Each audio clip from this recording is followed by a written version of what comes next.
So, time to check on Lunaterra at the observatory. You're sure you don't want me to come? Yeah, heart. Not even a little, though?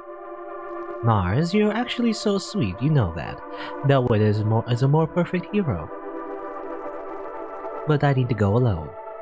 If the lens can be opened fully, I'm the only one who can do it. If they can't, I'm the only one who can survive it. If we can still justify living in space, this is the only way. Even if that doesn't change how Earth feels about us now, it might help make peace in the future. Even if it doesn't. If I can't do this, I'll never be able to open the gravity well on the moon. I know. Lunaterra's going there to stop you, though. I know she will. I was there too, you know. It's my past and my history, too. I've got a score to settle. Are you feeling left out? No. I mean, sorta, because... Stop. No, I'm sorry. You're the brightest, most shining. You're making fun of me again. But I'm also praising you. You're honest and you never fight against what you feel. That's the world we want to be real. I want you to be safe. So you can keep being that. For us. What about her then? She's a jerk. You've tried so hard for her and she doesn't care. I'll make sure she's safe. Stop worrying. I'm not worried about her at all. Why is she such an idiot? Why do we keep trying for her sake? I go through that much for you. You go through it for me. I know. But why do you do so much for her when she's like that? Stubborn and ridiculous? Because we're just like that too. Yeah, remember, the gate collapses in nostalgia and disaster. I remember that. I think it's the one where we got sent back in time and remembered everything in the past and everything, right? Instead, I would choose this one. Because I'm hoping for a different scene. The sort of fight you don't need a robot for. Is it a boxing match? You come over, our giant robots, and there's the bell that rings, ding ding ding, and we start fighting. Yeah. The observatory's lens, a single eye, staring into space, threatening to blink. From the Academy Gardens, every pilot remembers watching the observatory twitch as it focused on some light years away point, searching. A reminder of the battle for Earth they were eternally preparing for, not instantly but always foreboding, a zero pointed at nowhere. Neither Lunaterra nor Pluto remembers who first called it that. Now, in the trembling of the colony's collapsing gravity well, this deck of the wrecked colony where Lunaterra and Pluto meet seems like a moment frozen in time, eternally receding. Accidentally muted because trying to clear my throat. Mute the mic. I'm doing it again by accident. I'm muting the mic when I'm actually talking instead of muting it when I'm clearing my throat or coughing. Anyway. Where was I? This deck of a record colony where Lunaterra Pluto meet seems like a moment frozen in time, eternally receding, growing always distant yet never fading. I knew I'd find you in here. I knew it would feel like this. But I'm still here. I have orders. I know, dummy. They tell me everything too. You wouldn't come if you weren't ordered. Okay, so again, sometimes because sometimes the scenes are completely different. Other times, there's some repeat dialogue, I feel like. I remember reading that, very distinctly. I don't know why everyone is expecting I'll be bitter about coming back. I'm not. There's good and bad memories, that's fine. That's fair. I'm older now, and it's that much sweeter thinking about the past from here. It's there and I'm here. I wouldn't go back, would you? I like being an adult. I don't mind being the aging ace. I don't need to be the glittering hero. We fought so hard against the existential threat during the Cold War. Whatever they were, trick of the light or not, we did good fighting them. We tried our best. That's the practice kids need. Now we're grown up and can see our own futures, and mess them up if we want. I'm way happier to fight now. Fighting has a different meaning now. No matter how bad I am at being alive, I like it now. You're really grown up now. I kinda hate it. I miss pushing you around, and when you go along with me. Me too. You still have a lot of time making a decision that's good for you all by yourself, though. That's why I asked for orders to come here. That's so roundabout. I can't tell if that's a step forward or back. I think it'd be worse if anyone else shut the observation gate, so I thought it really would have to be me. A zero pointed nowhere. Do you remember who said that? It's better than the actual name. I don't remember who said it, but I always think of it. I don't remember either. Do we have to do this? You're the one who's here to do it. It could be really easy. You're the one forcing my hand. Closing it is just a formality. It's already broken. It never worked in the first place. And why were you ordered to do it? The fact that you're here means I have to be here. They want any possibility closed, every possibility closed. That's not harmony. These futures should get to live, even if they never come to pass. If trying to make worlds in space is naive, cutting the native spear off from the universe is just as naive. It's so pathetic and sad. It's even more pointless and sad than human beings fighting each other for no reason. I can't bear it. I won't let it happen. I changed my mind. Let's fight. I'd rather fight than keep talking like this. We're fighting now. This is the sort of fight ship cells were made for. Say something. I can't. I have nothing. Let's fight like we're supposed to. I won't. Don't make me talk. Don't make me fight with you. Don't make me kill your dream. Stop having this dream. Give up on space like the rest of the human race has. Let me close this iris of the observatory. It's because I wanted so much to see what that eye was supposed to see that I can't let you keep looking. That I can't keep looking. That I don't want us to be tortured by that possibility anymore. That we can't lose you. I can feel how scared you are, and how brave, and how much you love. But I'm so mad at you. Why can't you believe like you did before? They brought us up with good intentions, and did everything they could. They really did. They really thought we could be better than who we are, the best kind of human beings there could be. They worked us very hard, but they fought for us to be exactly what we wanted to be, because that was human too. Even when it was hard, and it didn't make sense, they found a way. Even the awful ones really believed. One humanity, every story threaded together, no one left behind. It would be really possible to fix the universe and let humans live forever in space. How childish dreams that everyone wishes could be true, all without understanding such simple things. I wonder how they expected they could unite humanity against aliens when they found us so alien. We will always be our own existential threat. Every human understood that but them. No wonder Earth rejected us. We'll always be our own existential threat. The observation deck sees nothing because the threat is on the other side. We are each other's alien. It was flawed and it wasn't real, but they weren't that stupid. You know they weren't. The whole point was that it wasn't real yet, and it could be. That's what they wanted to do. They wanted to make it real. And now they don't anymore. Do you? I mean really, do you want to go home too? Why can't you just say yes? I wouldn't mind if you actually wanted it. I'd go with you if you wanted it, but I'm not coming with you if you don't. I'd still fight. Thank you. I'm hoping that you win, but if you can't, I will promise this. I won't bring us back to Earth empty-handed. I'll do that if I die. The iris shifts, still moves somehow, attuned to the possibility. Mercurium is looking fit to kill if it wasn't trembling. This colony is a place of unsteady gravity. You're not on sure footing here. I'm back to being helpless again like I used to be. You can stop me any time. Prove you're ready to close this eye. I can't. I don't accept it, but that doesn't mean I won't do it. I don't care if you'll love me one way or another. It's too much. Space is broken, but I don't want to leave. Earth is terrifying, but I can't go back there alone. I have no loyalty either way. I'm not strong like you. I just go where gravity takes me. You can hold everyone, but what do I do if I lose you? Your heart is full of everyone, but I can't watch you fight for the universe knowing how little you're thinking of yourself in it. Of course I don't know what to do, when fighting for you and fighting your dream are such different things. There's too much to do. Of course, I don't know what to do. I don't know what you want me to do. Luna, God, I can't remember the last time you cried. Oh no, I can. It was when you said you hated here in space, and I told you you should go back and I'll come with you.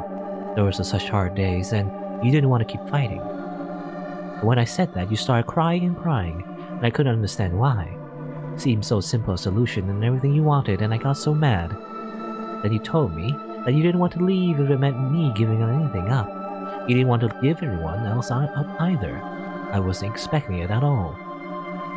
I'm so used to knowing what's on your mind, what's on everyone's mind. I didn't think you'd keep something so locked away and hidden.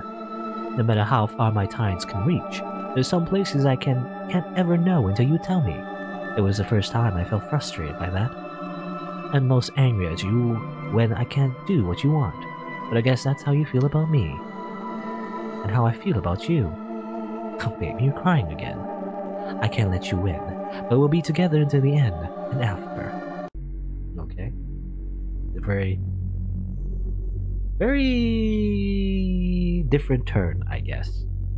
That was less magical. It was more because last time, in that same scene, everything just kind of like blended time and space, It was very like magical, but this time it was just a one-to-one talk, it was just talking.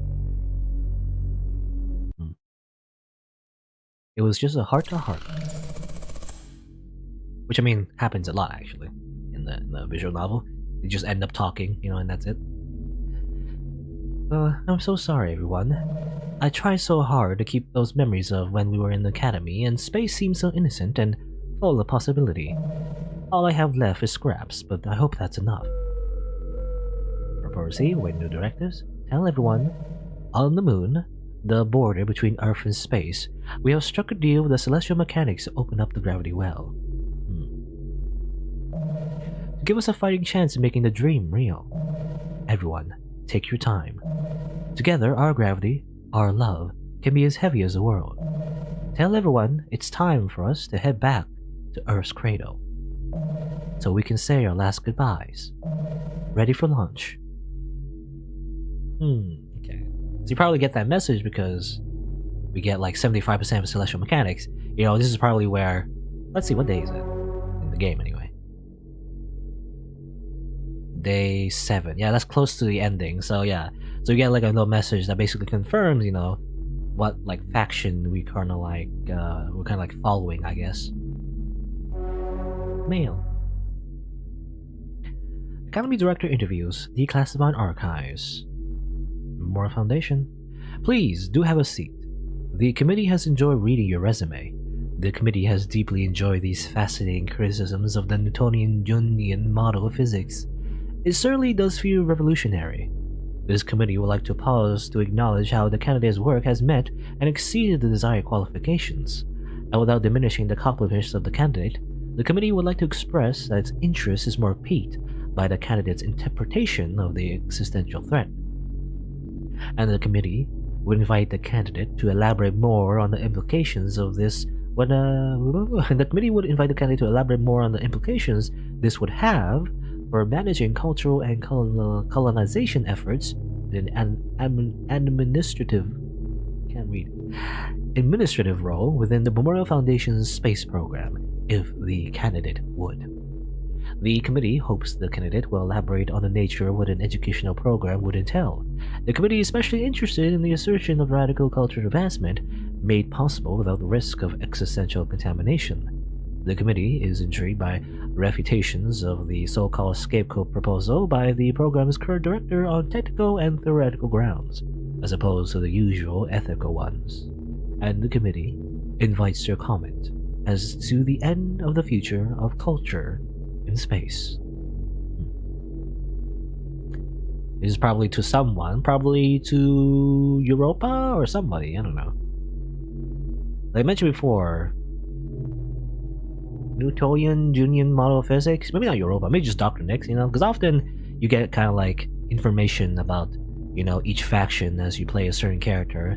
Usually it's about the commander or the more like, theoretical side of that faction, even though we never see them, face to face. There's Ippitus, there's Dr. Nix, I guess we see Europa, but the other two I guess we never really see in person. Anyway, one of those two probably. Those are the smart people, I guess. Pilot program. Pilot program, educational records, metaculture, and gravitational research chair talking next. Of course, the kids wanted to live in space. Obviously, what could be more dreamlike and fun? I never thought I would spend time with children who wanted to be here again. In their summer scout program, I taught the Is that a typo? I taught the unwanted children of unwanted places. You know what that work is like. Then, they gave me work that would take the unwanted to a place far away from here. Of course, not for their sake. In the summer scouts, they gave the worst kind of work for the kids least suited for it. Only to spare those more wanted from it. Memorial Foundation asked us to take those unwanted kids away from Earth, so that we can make it safe for the wanted ones. That's a duty I was ready for. We would have to fight a long and difficult war to make space safe. But for that time, all of us, unwanted children and unwanted adults, would have something special that no one on Earth had had. To answer your question then, I didn't have it planned from the start. I've always been very loyal. It happened over time, but it happened much quickly than I ever thought. It wasn't such a far-off dream. We believed in the academy students and were patient with them, and gave them an environment physically, culturally, gravitationally as free from Earth's gravity as we could realistically grant them. They knew what to do much better than we did. Pluto more than any other student, because Pluto has so much to change. If she and her power fascinate you so much, you should remember the only reason she has it at all is because she was free from you. As they grew up, they made space the future we were dreaming of, and before I knew it, I couldn't think of a single reason why we should give space back to you, and then you went and said you didn't want it anymore. I guess that's Dr. Nick's to, Earth in general? The Memorial Foundation? Hey Mars. You're still really mad at Lunatera, right? I will fight her the next time I even see her. So why don't you? Why don't you fight her? I have my hands full. She's probably avoiding me. She's sneaky, and she can never fight. You can never fight her unless she wants it, or she wants it. But I fought her plenty already. Oh, oops. See, she wants to see you. This is why I'm worried. I don't like her sneaking around you. Are you really worried? Or are you super jealous? Both. No. I meant to type no. Mars. I've told you before you should be a main character, right? You're so straightforward, you ought to be the real hero. I meant to type no. Of course, sweetie. You just want to protect me from the big bad insufferable meaning Lunatera. What's so great about someone who's stuck up all the time? She's always treated me really kindly. And not so kindly I felt weird, or fragile, or frustrated. In fact, she really thought I was annoying at first. Even still, she was patient. She was mean. She was sad and jealous I had things so nice, and so much sooner than she did. But because of that, she was also very tender, and understood so much even before I did. I couldn't have without her. But I don't think we would have melted that angsty shell of hers without both of us. She doesn't feel very melted to me, and she hasn't come around to show me otherwise. Oh, are you expecting her to come around to you? Anyway, she should be the one who comes back. Oh, Mars, if you want to see her so badly, you need to put in some effort too. Why should I when she betrayed us? One of you has to stop being stubborn or you'll never make up. Okay. Again, it's weird because Mars is right though. There's a political thing going on too. You can't just betray. You can't just defect to another country and suddenly just make up, with the enemy soldier. But of course, this is a weird war. It's not like a traditional war, I guess. And I'll just say over. I never saved on the slot for some reason. I'll save over there. Alright. The acceleration due to gravity. Saturn and Pluto.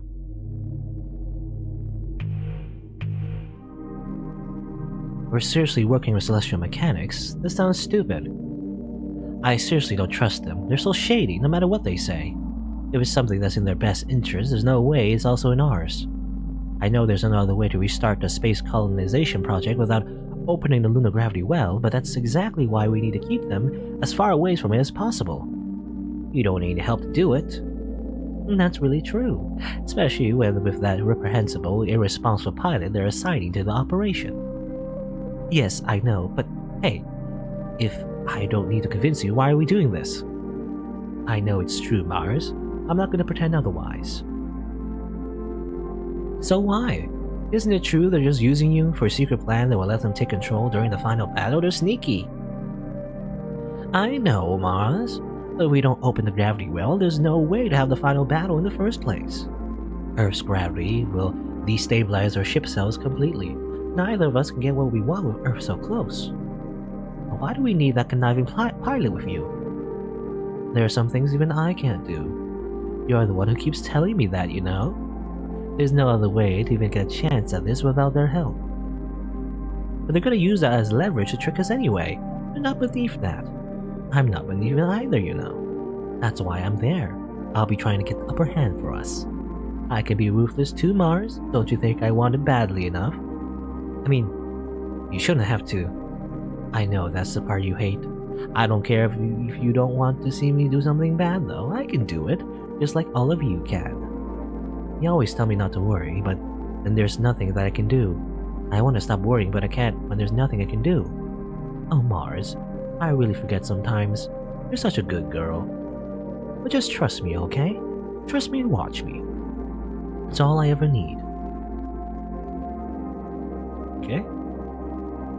Pluto tempts Saturn to entertain a silly dream. Or Saturn tempts Pluto to fall in with her. This time, I mean, we're probably gonna get like a celestial mechanics kind of ending, you know, this time as well. So it's just how the chips fall, because I want to see, you know, different scenes. That's correct, right? Celestial mechanics.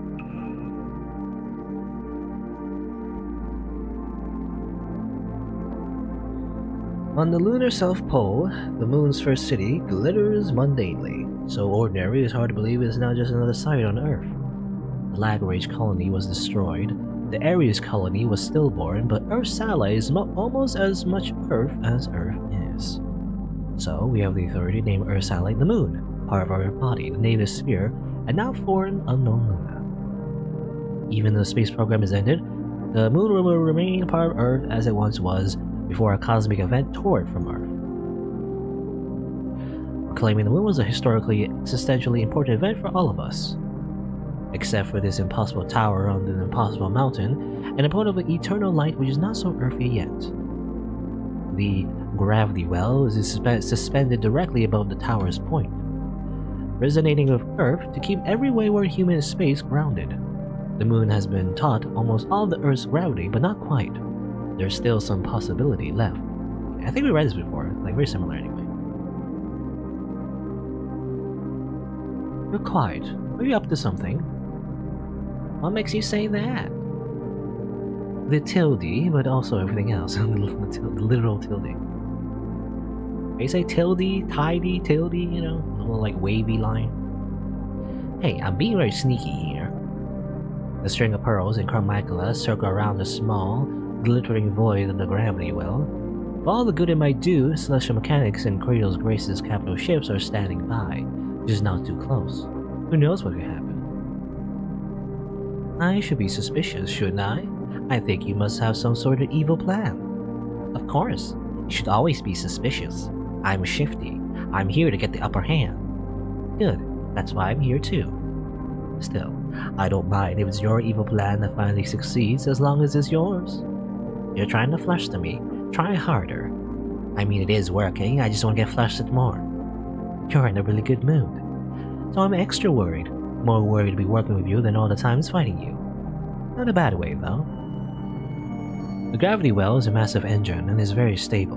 To destabilize it is very dangerous to everyone and everything, which is why they're opening it. The escorting operational platforms from Kratos Graces and Celestial Mechanics tonelessly coordinate with each other to instruct Saturn and Pluto on preparations, like exes are forced to attend an event for their children together because that's what they are. Now you're the one who's quiet. I was in a good mood. Did I tease you too much? Oh no, I was just remembering something. Do you remember this too? We did something like this before, a long time ago. We did? Together? I only saw A little bit back on the campus. I only saw you a little bit back on the I only saw you a little bit back on the campus. It was a kind of weird time. You seemed really far away then, more so than now. We weren't there that long. For the third generation, they wanted to kickstart the process, you know. Not a whole childhood of care and attention, but condensed, chemically assisted, cybernetic enhanced growth. Cybernetics? Are you all like cyborgs too? I didn't know that. They wanted us to go from nothing to perfect. I guess by that standard, we didn't fall as sure as we could have. Unfolding dimensional chords, begin Turk acceleration. They were hard times. You know I was really bad at first, right? Not just terrible at all the classes, all of the tests, all of the work, but I wasn't obedient or likable either. I was super annoying. It still feels like that's me most of the time. That can't be true. Of course it's true. I wouldn't have tried so hard if I hadn't been like that at first. When I first got here, I knew I was lucky. I should have been so much happier than I was on Earth, but everything felt wrong. It took a long time for those memories to turn happy. Containing stray particles, establishing net. It's very similar to before, but you know, sometimes they're talking normally, but suddenly they're talking in scientific, scientific mumbo jumbo, because they're controlling the gravity well right now. It was the opposite for me. At first, I loved being a science experiment, but I guess it would have been different for you. I didn't think about that. But you made it sound like we met each other before. Enabling physical counselor, limit off. I'm good at remembering people. There's not that many of us, so it's not that hard. But I remember you. You looked like you started out perfect. You know, I was a little jealous of you. I'm not surprised you don't remember the one thing we did together. Everyone was there, we were just thinking about what happened, and not anything else. Oh, you're talking about... Yeah, that. We were all there, so of course you were there. I didn't think about that either. Nix, Impetus, and Europlot all wanted the space program to justify its existence. Earth didn't agree. The alien threat that we defeated with such ease wasn't even worth it. Just a shadow created by waves of humanity in space.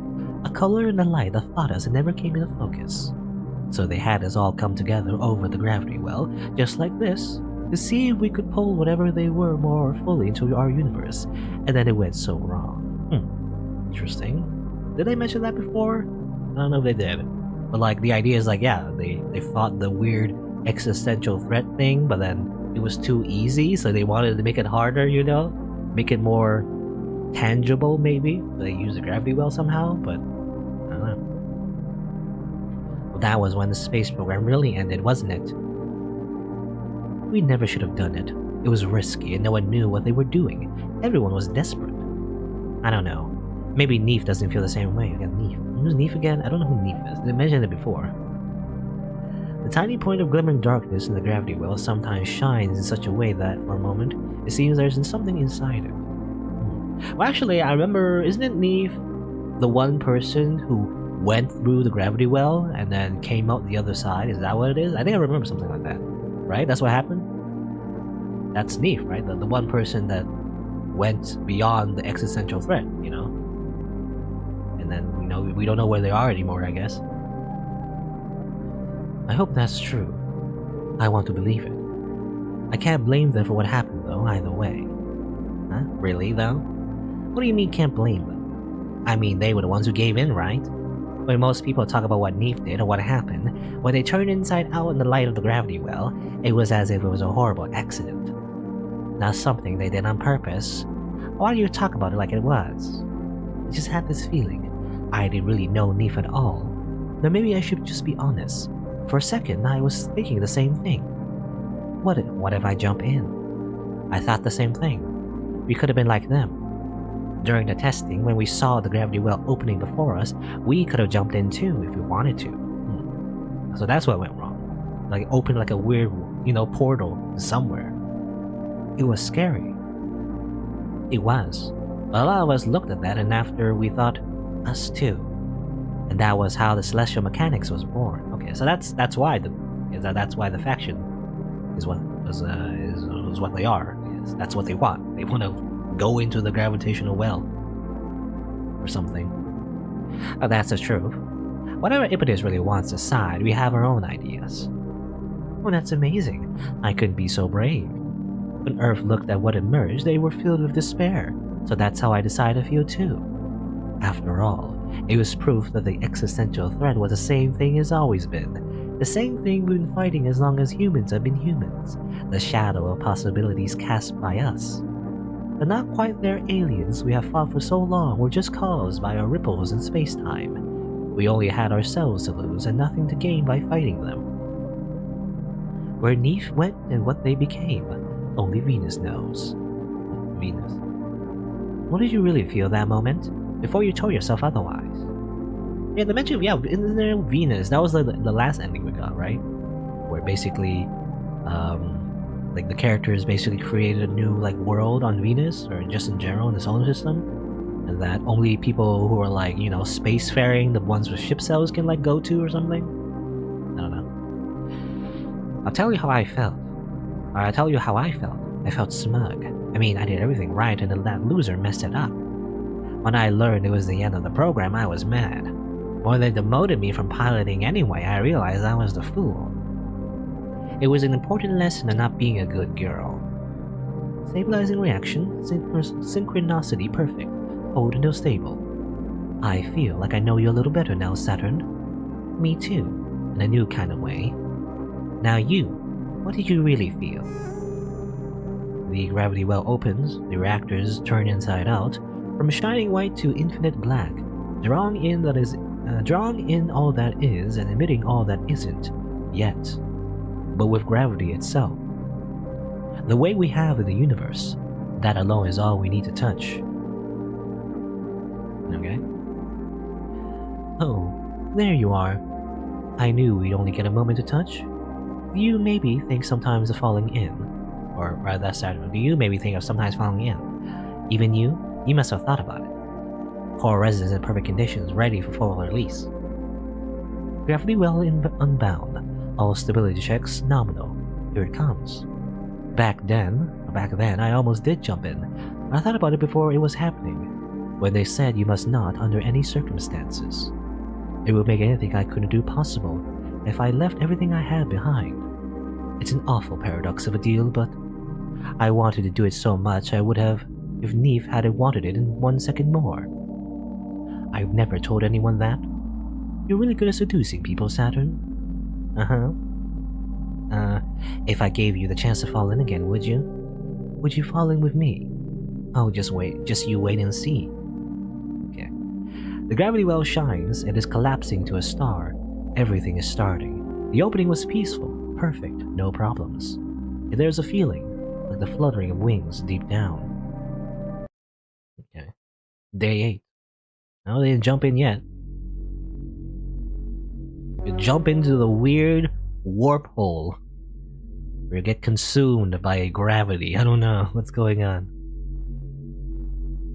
Let's see. Mail. Chip cell. Pilot program training documentation by the Memorial Foundation Homeworld Programs. Mare Crisium, the first true ship cell, was made in 1969, named after her place of manufacture on then Luna, now Moon. They were made as prototypes, not to be mass-produced. Aesthetic considerations, a neutral idealized body, representing all of humanity. They love bullshit like that.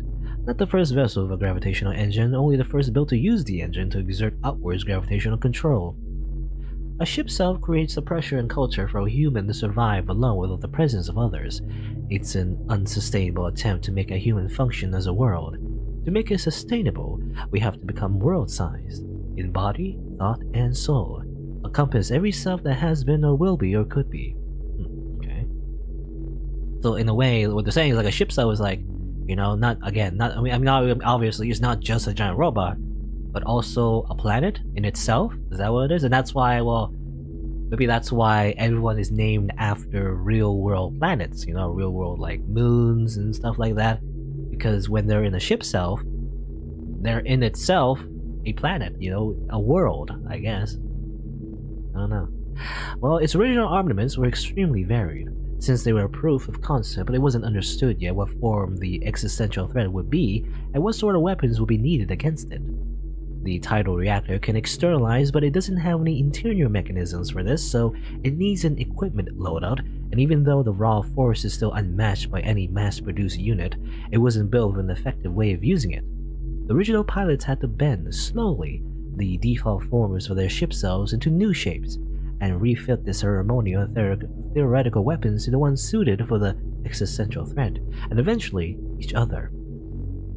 In time, the shape conforms to the human inside.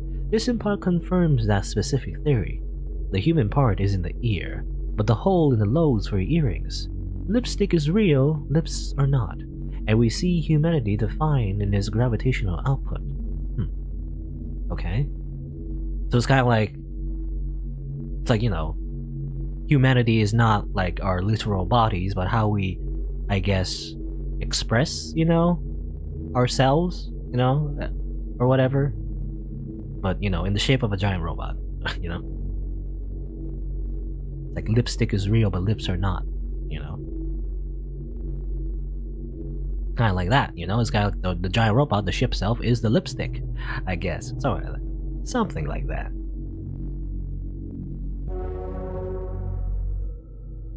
Got an achievement, subtext is for cowards. Mars. Ironically, but there's a lot of subtext in this visual novel, so Mars, you're right. I am too strong. I'm afraid. I'm getting bigger and bigger, stronger and stronger. There's so much to do, and I don't know how to do any of it. What if I made a mistake? What if I'm too strong? Is the universe going to be okay? Pluto, no Pluto. Never, no way, that's impossible. I never meant it like that. I messed up again. I'm probably gonna mess up yet again saying this, but you're not that strong, Pluto. No one's that strong. You know that even you aren't as strong as the Earth, right? You're not even any stronger than anyone on Earth, even in the Crown Macula. You were the one who told me to stop getting a big head about my ship self.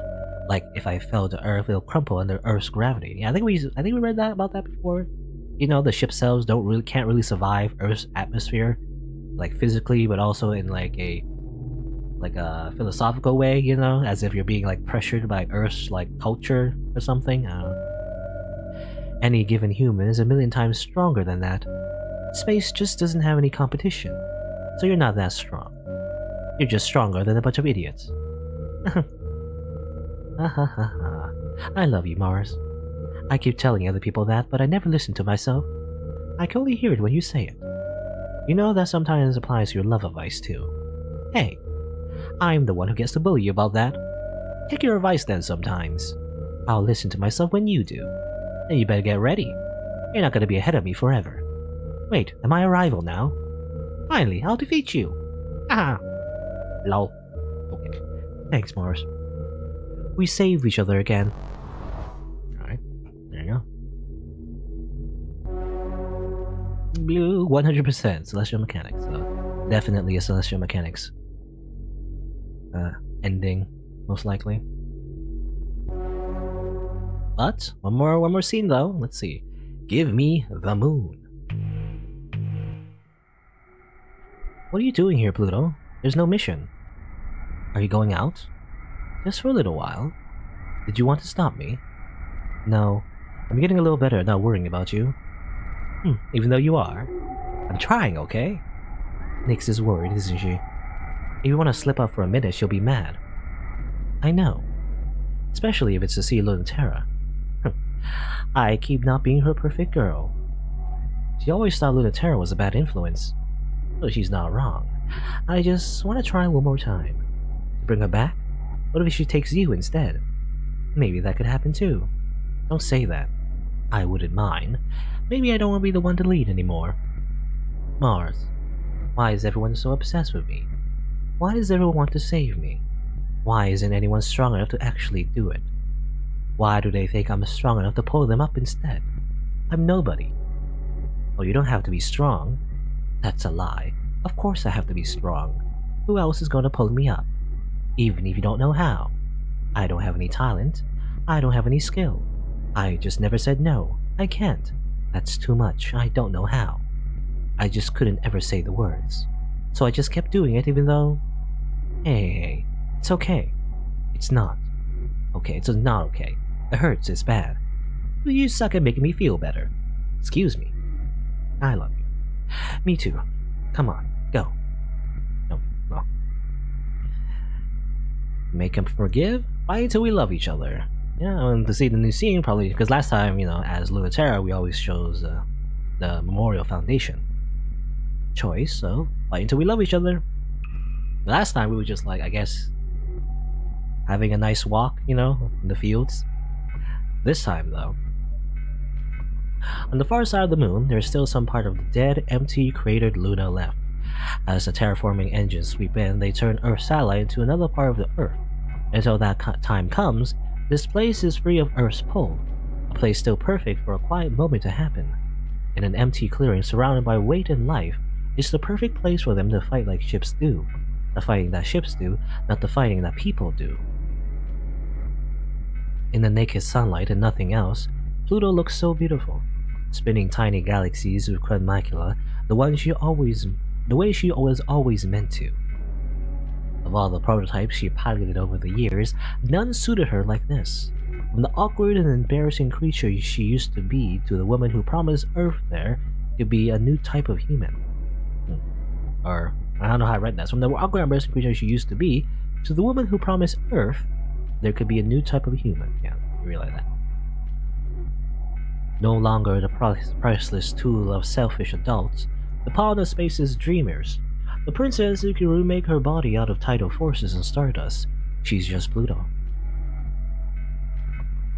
In the naked sunlight and nothing else, even in this worn and wounded ship, Lunaterra shines like she always has. Even of the hurt she has, one or another, some day or another, every girl bleeds. And her Merecrisium suffers alongside her. The drip of her wound spins like a red constellation in 0G. She's rusted, but some parts of her will never rust. The two of them have fought so much, so this shouldn't be a fight. With nothing and no one else to think about, there's no reason to fight. In the naked sunlight, for once, don't fight. Instead of fighting like people do, fight like ships do. Fight like plastic toys. Fight like you don't have a body. Like you don't hate your body. Fight your way into a new body. Fight like we used to without trying to win. Fight like we did a long time ago when we were training us to fight, and all we wanted to do was play.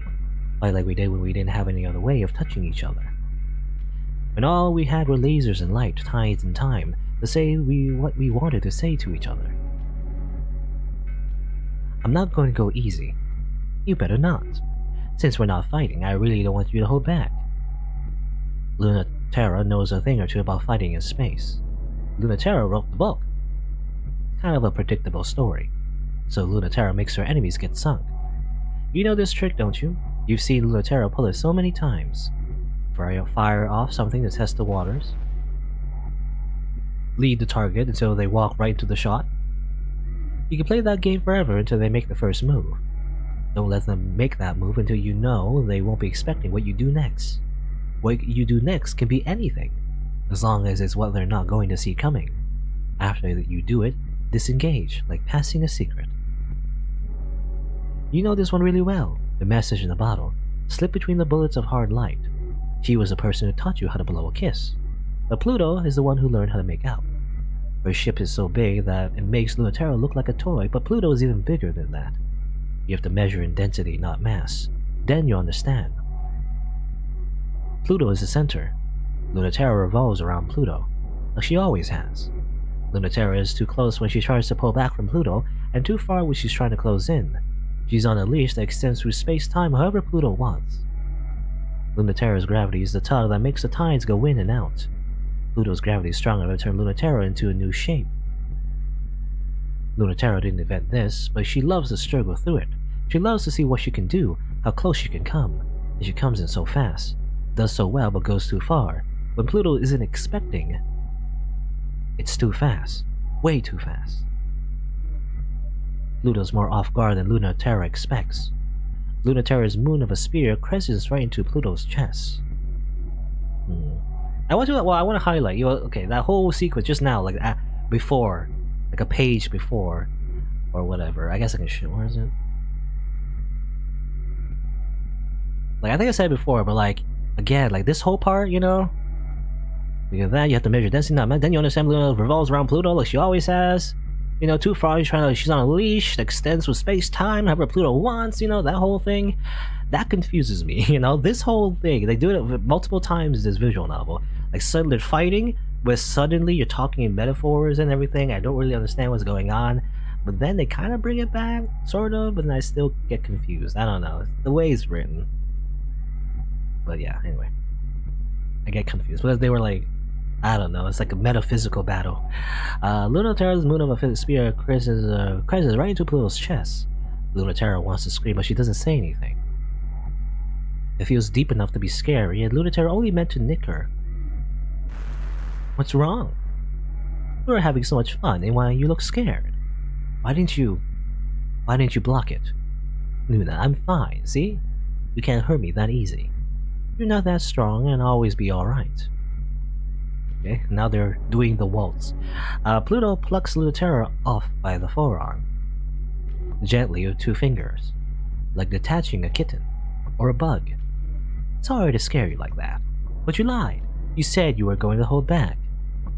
Pluto can seize Lunaterra by both wrists, and she does that. She does just that. And Lunaterra is quite awestruck at how safe and helpless she feels. The gravity pulling at her from Pluto is gentle but firm. Fighting ship to ship is the only time Lunaterra doesn't feel naked, but now she finally feels naked there too. Not so bad though. Sometimes you have to let an animal bite you before it can feel safe. That's a thing you said once. See, I'm learning. I've learned so much. When I said that, I was talking about Mars. Hey, you're just like her. Are you really okay? I really mean to scare you like that. But Luna T, you're always overestimating how capable you are of hurting me. It's fine. I was the one who was dumb. I thought I could scare you and you were way too smart for it. You did that on purpose though? You really are amazing. Scary, right? Just like you said. So, again, it's kind of like, I don't know. For some reason, the text is hard to follow. Maybe I'm just a dummy, but from what I understand, they were like fighting everything, you know, and then she like stabbed Pluto in the chest, and she thought like, oh, I accidentally killed Pluto, but no, Pluto just like tapped grabbed her off her chest, and was like, no, I'm completely fine. You can't do anything to me. I'm too strong. Dummy. You could be like that too, though. There's still stuff they could learn from me. Want to be the one to teach me then? Huh, I love to. Here, I'm holding you. Can you feel this? I'm trying. You don't have to try. I shouldn't feel like you're trying. It's either easy or it's nothing. You know, it's harder for me to take it easy than try hard. That's why you're so amazing. I'm so lazy.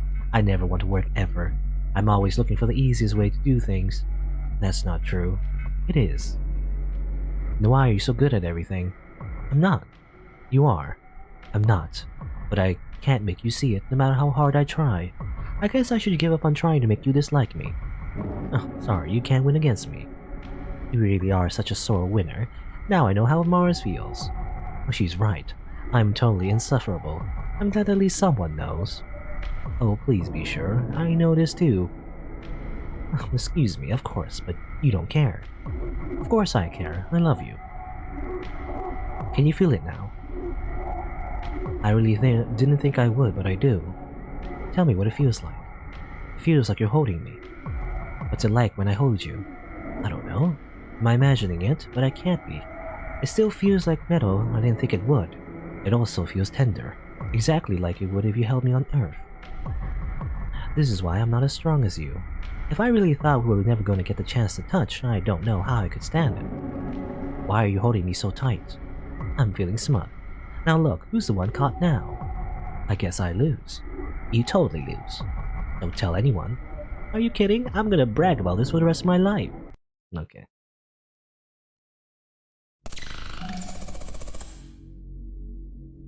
I guess that was her, teaching her how to feel through the ship self or something, kind of like psychic powers. I don't know. It's weird. So also this visual novel is also kind of weird, obviously. Sometimes I just don't understand what's going on at all, but oh well. Are you prepared for this future? You must be relieved. I'm not. Relieved or prepared? Relieved. You can't possibly be ready for it, though I should have known. I pushed you so hard in pursuit of something impossible, I think. So I should be surprised that in the end, you would follow the path to become something impossible. You give yourself too much credit. I think you're where I learned that from, you know? If you want to feel bad, feel about that and not any of those other things. Don't think of it like we're going away. Think of it like we're growing up. Like unruly kids who have to find themselves without you, who will come back someday for you. I wish I could believe that. I wish so much. Have some faith in yourself for making a girl who could do something impossible, and in us for choosing an impossible to create. So, final scene. The fleets crash, ship self against ship self in the shadow of the gravity well. None of it is visible from Earth, a quiet conflict. Neither war has been stressed. It's more like a very pointed argument. It could be a conversation if only they understood each other, and sometimes they do. It could be kissing if they loved each other, and sometimes they do. With the gravity well open, unrestrained, they fight weightlessly, under the full weight of their own gravity alone.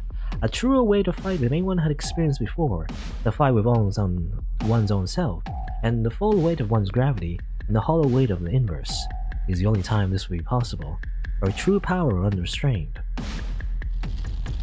Celestial mechanics simply takes the edge when no one else is looking. Celestial mechanics made no plans to win. After all, there's no way to win in this sort of conflict. The winner only has to prove a point. The way that celestial mechanics accomplishes this is simple. True to themselves, without the weight of gravity tying them to Earth, tying them to orbit, holding them in their human forms. What happens next is the natural result, and that's what proves their point. It isn't immediately clear anything is wrong. It happens naturally, as a consequence of truly unrestrained conflict. Each one climbing to the top, seeing how far the limits are and realizing suddenly there aren't any. When the first pilot sends her reactor's limits past the theoretically possible range, her reactor everts. But what only existed deep inside is now the face she wears, a perfect, unbelievably true self, so true that it cannot exist even in orbit.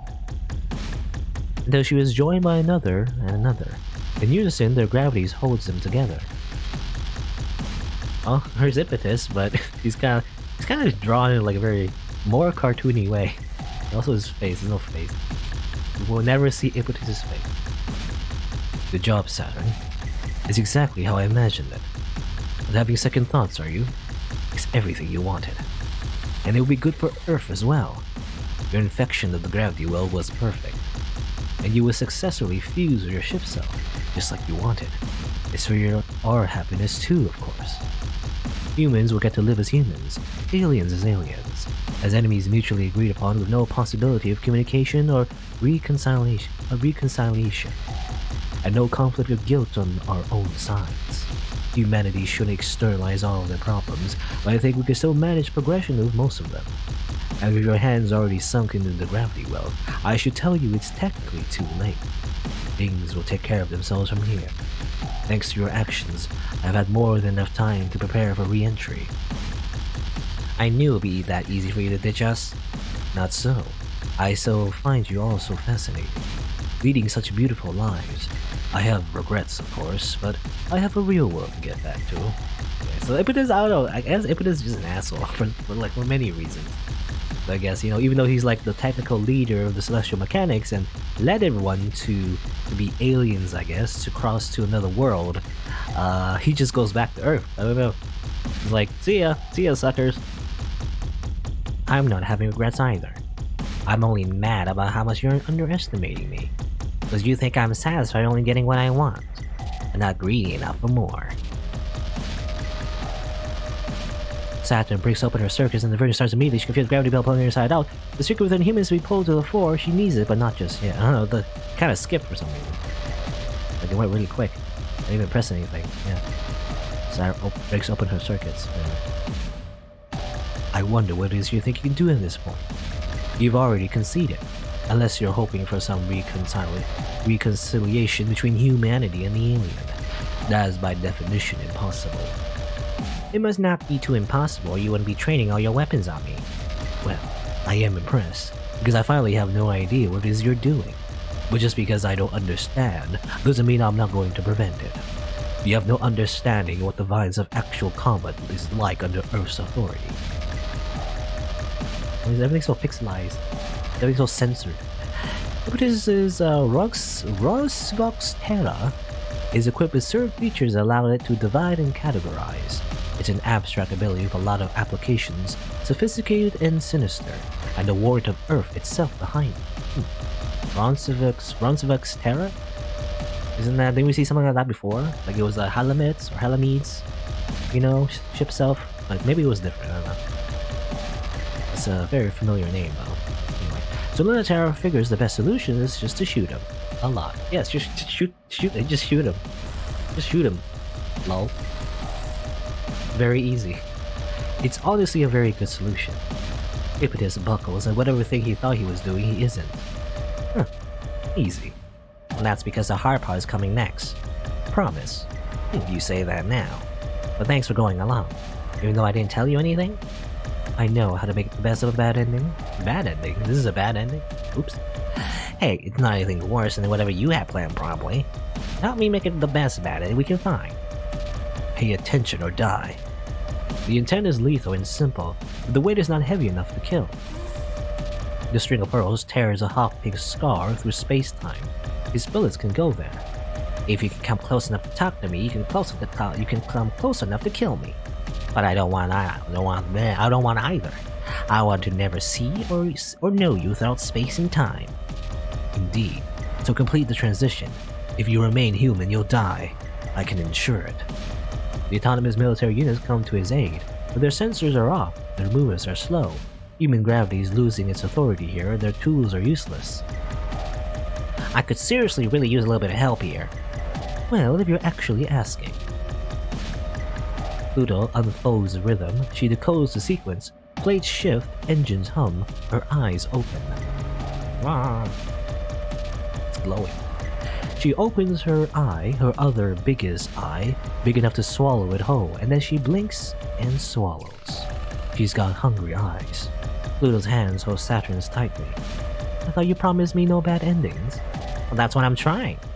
It might really be working. Now that this already feels too good, I really know what you mean now. Do you have an answer? I'm sort of counting on you for it. Oh, you think I know how to find a good future in all this? Well, you're a good person. I need you to be the one not just thinking just about us, but the humans left behind too. You think I wouldn't? I think you think too much of me, and too little of yourself. Ippitus has an answer. This story ends when a weapon that is designed without exception to kill does so, and forces a choice between one of the two sides, human or alien, two distinct and incompatible worlds. Okay, so I think, well, we kind of read this before, but Ippitus, his true motivation, as like a very typical villain, is that he wants all of the space children to go to the other side and become completely alien, right? To completely embrace the existential threat, but he wants that for for bad reasons, you know. He wants it so there's a clear enemy to fight, you know, so he can continue the war. He wants to go back to Earth and tell everyone that, hey, all these space children, you should murder them because they're aliens and everything, right? But obviously that's not what we want, so we're just gonna, I don't know, not do that. The mathematical model needs to be perfect. It needs to allow for exchanges of matter, light, and information without allowing for understanding or communication. This is an extremely easy calculation to create. It's the oldest narrative there is. It's one that Earth has told again and again and again. Ippitus has an extensive library to draw from, starting from the first moment humans separated light from dark.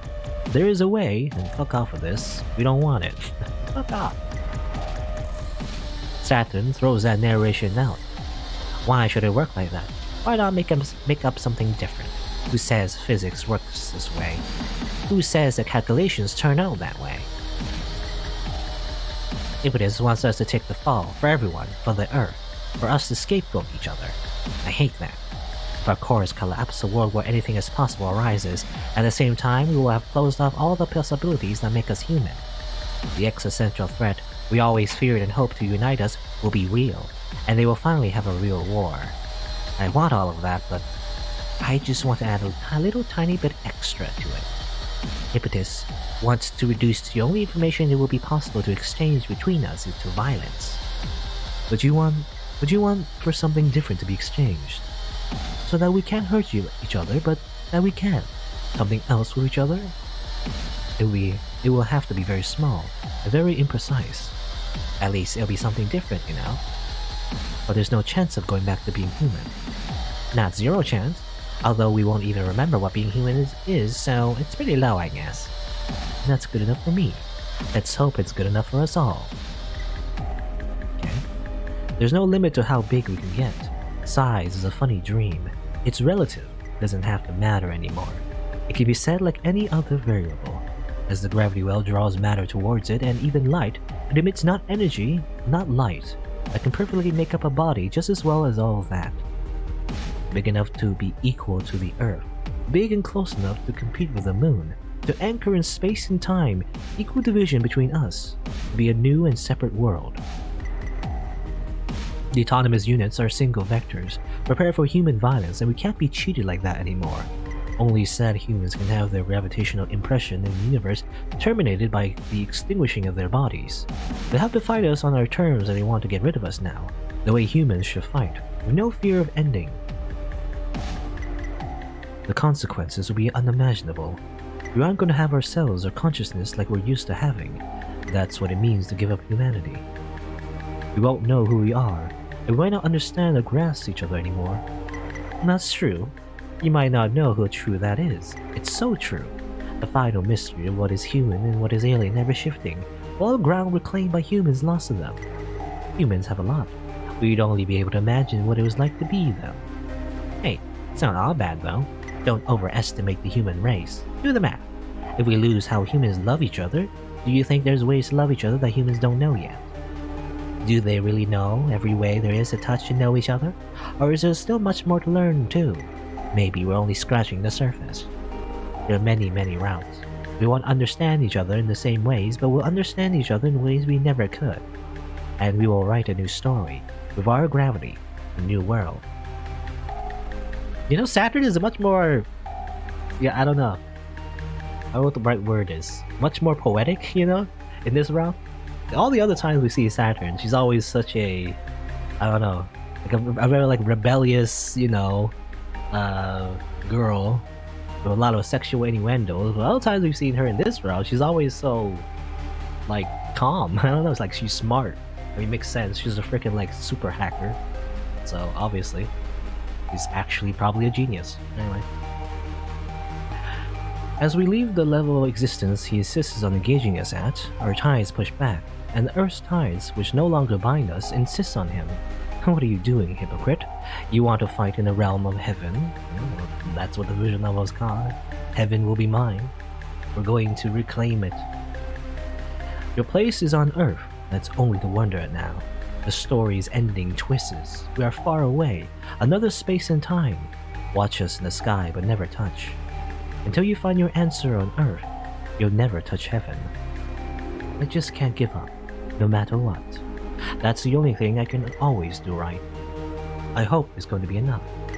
Keep reaching out, always offering, giving the chance. Maybe it'll be good to stop thinking about how to do a lot when all I'll have is a little. Maybe I'll be so happy in the stars I won't care at all about Earth. I hope not. I hope I'll be so happy I want to share. I hope I'll be so happy I try to give it back every time that I can. In some ways, it's always what I was afraid of. That I was already too far away from humans.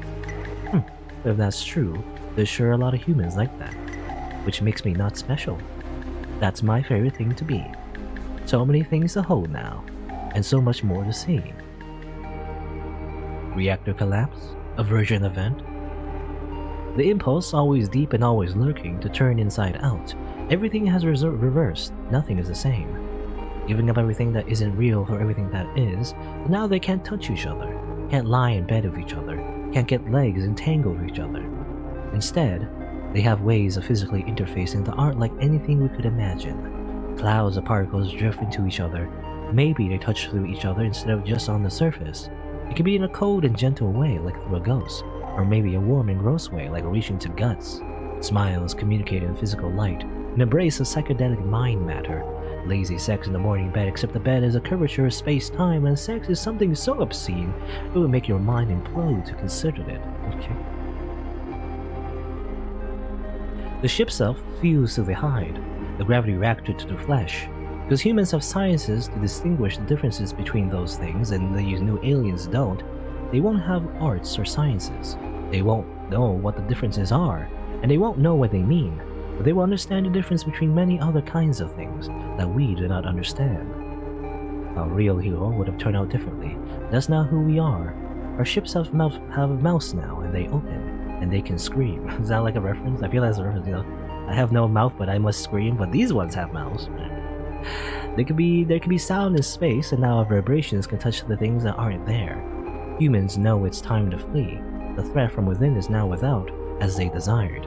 The moon is no longer hospitable, as alien and mysterious as it was long before it was possible to reach it. Can't speak or write, has other ways of communicating information. Can't use the old senses, has new organs for it now. Can't love in the old ways. There are new ways of having that too. Laying together in the stars, we can do that though. The metaphor translates. That's what this is. Indisputably. I can't say the word. Indisputably. And everyone's invited. Who wants to become a world and never touch Earth? That's a different world now.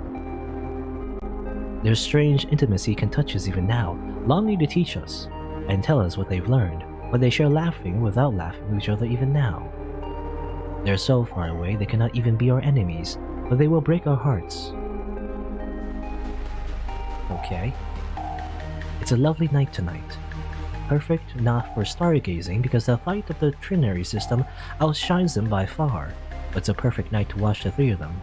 Look, there's Lunaterra, the 2-in-1 rising almost full. She almost outshines the moon, a bridge between the Earth and the moon no one can cross. The nebula cloud of Pluto is a shimmering benevolent mystery, swallowing the eighth of the sky in a permanent sort of twilight. And the glittering twinkle of Saturn, that tricks the edge of your sight, that this way and that, always seeming to be in the corner of your eyes but hard to see directly, and making the boundaries of your heart and mind ever so thin.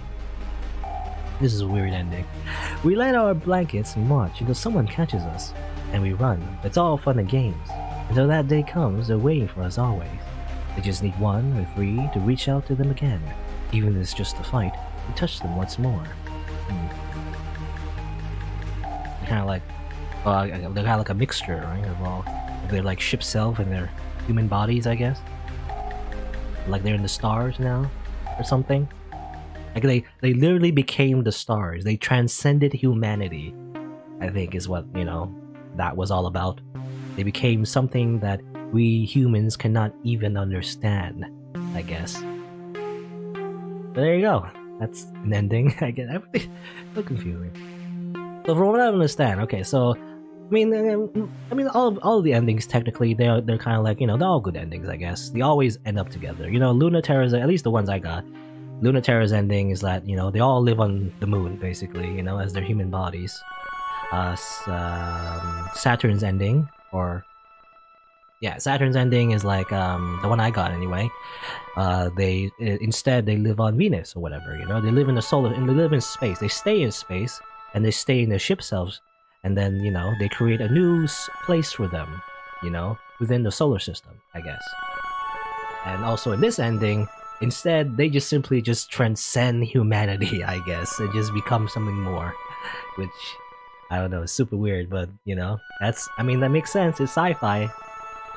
They became, alien, not just in the sense of like, not like aliens as in like the ones with like big heads and gray skin, but like alien in the sense that not human, something that's innately just not human, So it's kind of like, I don't know, it's kind of like they don't have a need for their human bodies, I guess. They simply just become the stars, Anyway, there you go. That's Heaven Will Be Mine. And there's more to explore technically, but because I imagine you can get like slightly different endings in each of the characters' route, but the results will be similar though. I imagine it's just that your character that you chose will have less of a slightly extra dialogue at the end, and everything. But I think I've seen basically most of the scenes in this game. If I miss a few, then I think that's alright. You could check it out for yourself, if you want to get the game, but I've seen a lot already, though. But yeah, and how I feel about it. I guess I just this I don't know. It's how I feel about it. I'm very I don't know. I have mixed feelings about this game. I mean, number one thing is that it's just hard to follow sometimes, especially when they go too deep into metaphors. You know, especially when they're when the combat scenes. So basically, any of the missions where the characters interacting with each other, like suddenly the narration, they're like fighting and everything, but suddenly they talk about feelings. You know, how these characters feel about each other. You know, and then whiplash back to fighting. You know, it's kind of weird. I don't know. The transitions are it's just hard to follow. I don't know. It's kind of like I can't really describe it. I don't know. I'm not like a writer, so I don't really know how to describe it with like words. But like it feels the same way I feel like when like I'm in like a group of people, you know, and maybe only I feel like only introverted people could like understand this, but like when there's like a bunch of people all talking at once, you know, just talking over each other, and the topic of conversation just switches rapidly, you know, back and forth, and there's no like people are not waiting for their turns to speak, so they simply just interrupt with each other, you know, and that's I guess in that kind of atmosphere, um, some people can handle that, but I don't prefer that kind of like conversation because it's chaotic, right? It's chaotic. It's hard to follow. You know that kind of feeling where everything's just bouncing back and forth. It's hard to like get a word in. I don't know. I prefer something where it's kind of like just straightforward, right? It's like focusing on one thing at a time and then taking turns, like talking back and forth. You know, in terms, for example, like in a conversation or whatever. But that's what it feels like Heaven Will Be Mine, you know? It's like a chaotic, like, thing where, like, the topics are always changing. Even like where I mentioned before, you know, when Mars was talking to Pluto in the chat log, that's what she does. She's like, changes the topic, and I get confused and I forget what we were talking about in the first place. That's what I feel at points of this game, basically.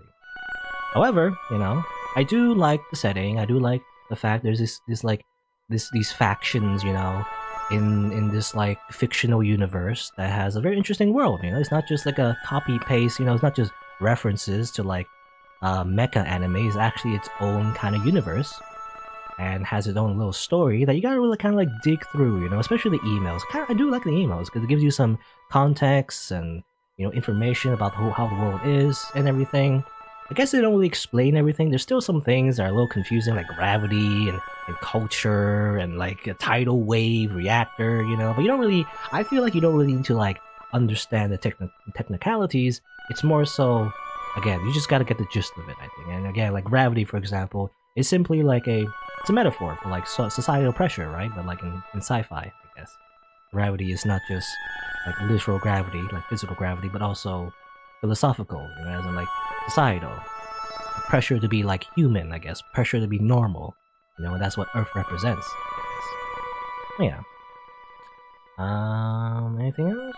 I don't know. Again, I guess the biggest thing is hard to follow, so that's why. Cause I didn't enjoy, sometimes I just didn't enjoy reading it. That's the problem, because it's hard to follow sometimes. But overall, though, I do like it. I like the setting. I like the ideas that come out of it. I guess overall, and everything. Romance, though, the romance in particular is kind of hard to follow. It's not like when you think about it, I guess it's meant to be a little bit complicated. It's not just like one person falls in love with the other person and that's the end of the story. It's much more complicated because these characters know each other already, since the beginning of the game. So they always refer to things that already happened before that we, the reader, don't really know about. And that's why, I don't know, again, that's also why I feel a bit hard to follow. It's just a lot of things that are just complicated and not easy to understand. But, I don't know. I guess I don't really fault it for it, but I wish it was just a little bit easier to like, to like understand, basically, in terms of writing. I don't know how to fix that, but I wish it was. I don't know. Yeah, I think that's all I gotta say. I don't know. Again, I have like other minor complaints, but it's not too big. Trying to think. Anything else I like about? I like the set, I like the world and everything. I like the concepts that come out of it. I said that already. I'm trying to think because I do want to like this. So I'm trying to think like what can I communicate? Like what else? What other positive things can I think of? I mean, I guess the characters are cool too. Yeah, I like the characters. Yeah, cool. Well, what I wish, like what I wish I wanted like more of is just more characters. Right? I wanted to learn more about, for example, Impetus or Dr. Nix. You kind of learn about them through the emails and everything, but I wanted to learn more about like the common grunt, for example, like Pilot A. I wish we learned their story and everything because I feel like for me anyway, it's a very personal preference, but I like learning more about the typical average person in the particular setting. If it's like a war, for example, I want to learn more about the typical soldier because all these characters, they're kind of like elites and everything. They're kind of special in a way. Even Saturn, who's like a rookie pilot who never had much experience, is actually very talented and everything. So they're all like very special. They can do a bunch of stuff very well. But what about the people who like Mars, for example? I wish I learned more about Mars, or people like that who are like not all that special. They're just trying very hard, just to survive. Anyway, there you go. All right, I think I think that's enough rambling. That was it for Heaven Will Be Mine. It was alright. I like it. At the very least, it was interesting. Anyway, thanks for watching. Until next time, see you then.